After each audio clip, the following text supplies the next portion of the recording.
অযোগ্য তালিকা প্রকাশ হয়েছে, তাতে যোগ্যরা কিন্তু খুব একটা সন্তুষ্ট নন।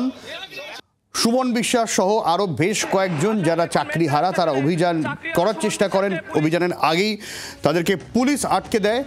মিছিল নয়, 5 সদস্যের প্রতিনিধিদের এসএসসি ভবনে যাওয়ার অনুমতি দেয় আদালত। সকালে করুণাময় মেট্রো স্টেশনে সুমন বিশ্বাসকে আটকানোর চেষ্টা করা হয়। কার্যত লুকোচুরি চলে দুপক্ষের। চাল ও কাঁকড় আলাদা, তাহলে কেন ফের পরীক্ষা নেওয়া হবে প্রশ্ন যোগ্য চাকরিহারাদের। এসএসসি ভবনের সামনে পুলিশে ছয়লাভ এখন।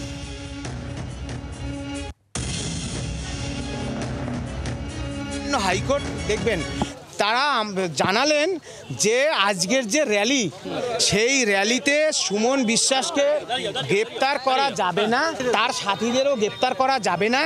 আমাদের যে দাবি, অযোগ্যদের তালিকা দিয়েছেন, যোগ্যদের সার্টিফাই তালিকা সুপ্রিম কোর্টে দিয়ে যোগ্যদের ধারাবাহিকতা সহ চাকরি বিদ্যালয়ে ফেরান। কেন আমরা পরীক্ষায় বসবো, এই কথা নিয়েই তো আলোচনা।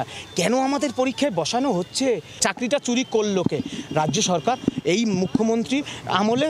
সুতরাং তাদেরকে দায়িত্ব নিতে হবে। এই অটোনমাস এসএসসি, তাহলে তাদেরকে দায়িত্ব নেবে, নইলে তারা চেয়ার ছাড়ছে না কেন?